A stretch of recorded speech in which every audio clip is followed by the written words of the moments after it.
इन्होंने बड़े ढोल बजाए, इन्होंने शहरी बाज़ार में बड़े पटाखे बजाए, टनल बना, फिर हमने वो क्या कहते हैं गुंडोला लगाया, फिर हमने पता नहीं क्या तूफान किया। आप देख रहे हैं ना कहीं टनल है, ना कहीं गुंडोला है, ना सड़क जहाँ की जहाँ है वहाँ की वहाँ है। बीजेपी के लोगों ने हमारे लोगों को बेकार कर दिया है, हमारे लोगों को नहीं बल्कि अपने पार्टी के लोगों को भी बेकार करके रख दिया। बीजेपी ने यहाँ अपने टनवर में कोई काम नहीं किया, जबकि सरकार एलजी भी इनका था, दिल्ली में सरकार भी इनकी थी, लेकिन भदरवा जो है इसको बिल्कुल इग्नोर किया गया। इस समय हम पासीघाट में मौजूद हैं और मेरे साथ मौजूद हैं शबीर खान जो कि एक्स सरपंच है घाटा के। इनसे भी हम जानेंगे कि क्या कुछ रिव्यू है पब्लिक के भदरवा में, किसको इस बार वोट जा रहा है। देखिए, मेरा नाम शबीर अहमद खान है, मैं घाटा से सरपंच हूँ और 3 टाइम सरपंच हूँ, 3 बार जीता हूँ। उसके अलावा मैंने डीडीसी का इलेक्शन भी लड़ा था। मैं कांग्रेस पार्टी से ताल्लुक़ रखता हूँ, लेकिन कांग्रेस वालों ने मुझको मैंडेट नहीं दिया था और मैंने इंडिपेंडेंट इलेक्शन लड़ा था। और मैंने कांग्रेस वालों को ये बताया था कि मैं इंडिपेंडेंट लड़ूंगा, मैं जीतूंगा या हारूंगा, लेकिन कांग्रेस को ज़रूर हरवा दूंगा। और मैंने कांग्रेस को हरवाया और बड़े बुरे तरीके से हरवाया, क्योंकि मैं बीजेपी नंबर 1 पे थी और मैं नंबर 2 पे था एज इंडिपेंडेंट कैंडिडेट। तो जहाँ तक आज का इलेक्शन का ताल्लुक़ है, मैं आपको बताना चाहूँगा, ये इलेक्शन जो है कांग्रेस और नेशनल कॉन्फ्रेंस ने जिस तरीके से पूरे जम्मू कश्मीर में अकार्ड किया, अलाइंस किया, 90 सीटें हमारी टोटल हैं, 90 में 85 सीटों पे जो है हमारा अकार्ड है, इकट्ठे लड़ रही हैं, मिलजुल के लड़ रही हैं। लेकिन जहाँ तक हमारे चिनाब वैली का ताल्लुक़ है, हमारे ज़िला डोडा का ताल्लुक़ है, जो पुराना ज़िला होता था जिसमें आज रामबन भी है, किश्तवाड़ भी है, ये हमारी 6 सीटें हुआ करती थी, आज के टाइम में 8 सीटें हमारी हैं। लेकिन बदबख्ती और बदकिस्मती की बात यह है कि अगर 85 सीटों पे ये आपस में इकट्ठा लड़ रहे हैं, तो क्या वजह है कि हम ये जो 8 सीटें हमारी है इन पे इकट्ठा नहीं लड़ रहे हैं। तो मैं तो ये कहूँगा कि ये हमारे लोगों के साथ एक मजाक है, बेइंसाफ़ी है। इकट्ठा लड़ना चाहिए था ताकि हमारी सीट आसानी से निकल सके। अब ये कहते हैं कि हमारा फ्रेंडली मैच है, हम आपस में इकट्ठा लड़ेंगे। तो मैंने अपने लोगों को भी ये बताया है कि फ्रेंडली मैच में जो टीम भारी होगी उस टीम के साथ हम खेलेंगे। ये ज़रूरी नहीं है, क्योंकि इकट्ठा जब कांग्रेस और नेशनल कॉन्फ्रेंस इलेक्शन लड़ रही है, तो हमको जो पार्टी अच्छी लगेगी या जिस पार्टी का पलड़ा भारी होगा तो हम उसके साथ लड़ेंगे, उसके साथ खेलेंगे। तो जहाँ तक ताल्लुक़ है, मुझे लगता है कि यहाँ जो है लोगों की सोच जो है, इस वक्त लोग ये चाहते हैं कि हमारा यहाँ का नुमाइंदा होना चाहिए, भदरवा का नुमाइंदा होना चाहिए, क्योंकि हमारे साथ बहुत ज़्यादती हुई है।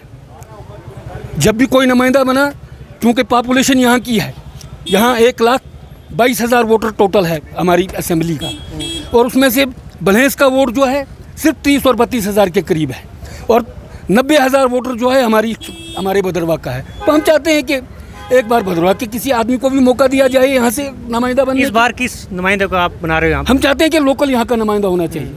लोकल तो हमारे एक ही नुमाइंदा यहाँ से लड़ रहा है, जो हमारी इस कॉन्स्टिट्यूंसी का, वो महबूब साहब है। अच्छा। जो यहाँ से इलेक्शन लड़ रहा है। तो हम तो हिंदू मुसलमानों को यही बताते हैं, भदरवा के हिंदू से भी मेरी यही अपील है, गुजारिश है कि जब आप नुमाइंदा ढूंढते हो तो यार 90,000 लोगों को आप बाईपास क्यों करते हो? 20-30 हज़ार की आबादी को आप नुमाइंदगी कैसे देते हो?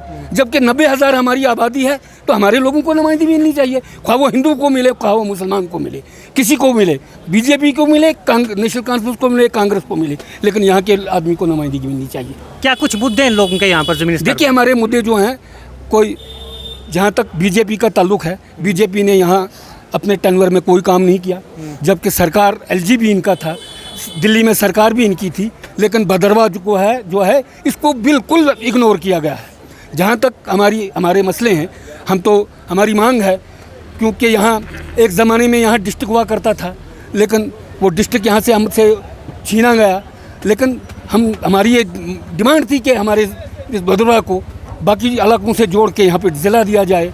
हमारी यहाँ यूनिवर्सिटी कैंपस है, हम कहते हैं हमारे यूनिवर्सिटी कैंपस को फुल फ्लेज कर दिया जाए।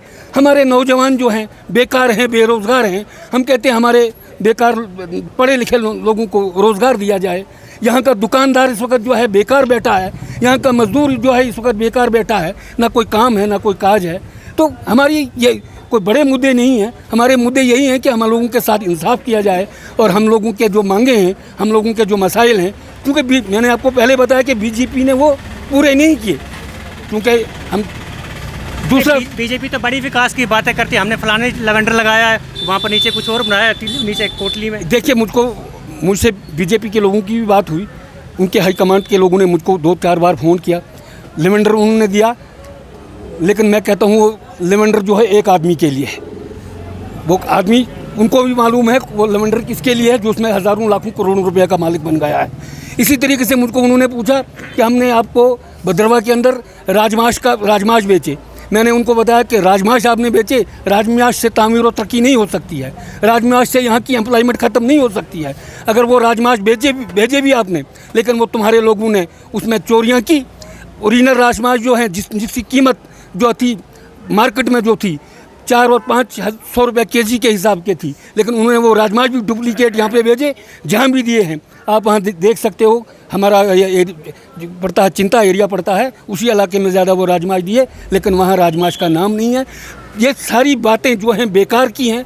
लोगों को ये मालूम, बीजेपी के लोगों को भी ये मालूम है कि यहाँ कुछ नहीं हुआ। बीजेपी ने ये छतरगढ़ वाला टनल मत दिया है। देखिए, ये बदबख्ती की बात है, ये मेरे लिए कहना अच्छा नहीं लगता है। इन्होंने बड़े ढोल बजाए, इन्होंने शहरी बाज़ार में बड़े पटाखे बजाई, टनल बना, फिर हमने वो क्या कहते हैं गुंडोला लगाया, फिर हमने पता नहीं क्या तूफान किया। आप देख रहे हैं, ना कहीं टनल है, ना कहीं गुंडोला है, ना सड़क जहाँ है वहाँ की वहाँ है। आपके हमारे स्कूल जो हैं, आज देख लीजिए, स्कूलों में हमारे टीचर नहीं हैं, अस्पतालों में हमारे डॉक्टर नहीं हैं, हमारे सारे लोग जो हैं, मैं तो ये कहूँगा हमारे लोग जितने भी हैं, खासकर मैं भद्रवा की बात करूँगा, सारे हैंडीकैप्ड हैं। हमारे पास कोई वसाइल नहीं, कोई ज़रिया नहीं है। बीजेपी के लोगों ने हमारे लोगों को बेकार कर दिया है, हमारे लोगों को नहीं बल्कि अपने पार्टी के लोगों को भी बेकार करके रख दिया है। लेकिन न जाने किस वजह से, क्या देख के बीजेपी के कुछ लोग जो हैं बीजेपी को वोट करते हैं। मैं तो ये कहता हूँ कि बीजेपी को वोट मांगना जो है लोगों से, ख्वाह वो हिंदू हो ख्वाह मुसलमान हो, कोई हक नहीं बनता है। इस बार उन्होंने टूरिज्म की बड़ी बात की कि भद्रवा में बड़ा टूरिज्म आया, कहाँ पर रहा वो? देखिए मैं आपको बताना चाहूँगा टूरिज्म की बात। टूरिस्ट यहाँ पे आया, मैं तो ये कहूँगा वो भी बेकार किस्म का टूरिस्ट है। टूरिस्ट उसको कहते हैं कि जो किसी होटल में बैठे, उस होटल वाले को 10-20 हज़ार दे के जाए, कमरे का किराया दे, खाना खाए, सारा कुछ। इसको आप तो देख रहे हैं कि कौन सा टूरिस्ट यहाँ पे आ जाए। आज सारे होटल जो हैं बेकार हैं। कुछ होटल जो हैं आज देख रहे हैं कि उनमें आर्मी बैठी है या जो बाहर से कोई फोर्स लाई है वो बैठे हैं, तो अदरवाइज़ यहाँ कोई टूरिस्ट नहीं है। टूरिस्ट अगर देखना आपने तो कश्मीर में देख लो, जहाँ 6-6 महीने कमरा नहीं मिलता है, 6-6 महीने पहले कमरा बुक किया जाता है। यहाँ तो बेचारा होटल वाला ये कहता है कि मेरा 1000 रुपये का कमरा है, मुझको 300 भी कोई दे तो चलो मेरा कुछ ना कुछ खर्चा निकल जाता है। मैं अभी मैं टॉयलेट कम्प्लेक्स देख रहा था सिटी बाज़ार में, जो कि नया बना हुआ है, उसकी हालत ख़राब है। देखिए, पहले तो ये मैं आपको बताऊंगा, तो जिन लोगों ने वो बनाया है, जहाँ वो बना है वो बिल्कुल बेकार है। बिल्कुल, मैं तो ये समझता हूँ बिल्कुल बेकार है, क्योंकि शहरी बाज़ार हमारी एक नाक थी। आपने वहाँ पार्क देखी होगी, जो आज वहाँ पार्क में, वो पार्क आपने देखी होगी जहाँ सिर्फ घोड़े होते हैं, जानवर होते हैं, और जो बिहार के लोग बाहर से आते हैं वहाँ पर आके तो आराम करते हैं। वो उसको पार्क नहीं कहा जाता। उसके बाद आप देख लीजिए, वो दुकानदार जो हैं इस वक्त सारे बेकार हैं, क्योंकि गाड़ी जब आती है उसको गाड़ी रोकने के, पार्क करने के लिए कहीं जगह नहीं है, तो वो गाड़ी वाला मजबूर होता है वहाँ से निकल के कहीं दूसरी जगह जाके जहाँ उसको पार्किंग मिले वहाँ से अपनी चीज़ खरीद लेता है। आज शहरी बाज़ार जो है बिल्कुल ख़त्म कर दिया है। लेकिन उसमें मैं तो ये कहूँगा कि शहरी बाज़ार वाले इसी काबिल थे, क्योंकि उन्होंने ही इस वक्त कहा कि हम यहाँ पार्क बना देंगे, हमारे लोग पार्क में इधर शाम को टहल कर करेंगे, मज़े लेंगे, आराम फरमाएंगे। तो आप देख रहे हैं उस पार्क का क्या हाल है। आखिर में आप सरकार से क्या कुछ मांगे रखना चाहोगे भद्रवा की डेवलपमेंट को लेकर? मैंने आपको पहले ही बताया कि हमारा एक यूनिवर्सिटी कैंपस का मसला है, उसको फुल फ्लैज किया जाए, हमारे यहाँ ज़िला दिया जाए, हमारे नौजवान लोग जो हैं, पढ़े लिखे लोग जो हैं, इस वक्त जो एवरेज हो रहे हैं, उनको रोज़गार दिया जाए, उनको सरकारी नौकरी दी जाए। आज आप देख रहे हैं कि यहाँ इतने महकमे हैं जो बिल्कुल डिफेंड हो चुके हैं। यहाँ आप फॉरेस्ट कारपोरेशन को देख लीजिए। फॉरेस्ट कारपोरेशन एक बहुत बड़ा महकमा था, जिसमें हज़ारों बच्चे जो हमारे जो थे वो नौकरी करते थे। आस्ता आस्ता वो रिटायर होते गए, ख़त्म होते गए, लेकिन आज वहाँ आपको कोई नहीं दिखाई देगा। यहाँ पे मैंने आपको बताऊँगा, यहाँ इरिगेशन और फ्लड कंट्रोल का एक महकमा है। मैं तो ये कहूँगा कि 1 करोड़ कुछ उनकी सैलरी महीने की निकलती है, लेकिन सैलरी जो है 1 करोड़ कुछ की निकलती है। मुझे नहीं लगता है कि 1 लाख का काम जो है महीने में साल में होता है। मतलब बेकार कर दिया है डिवीज़नों को, बेकार कर दिया है महकमों को।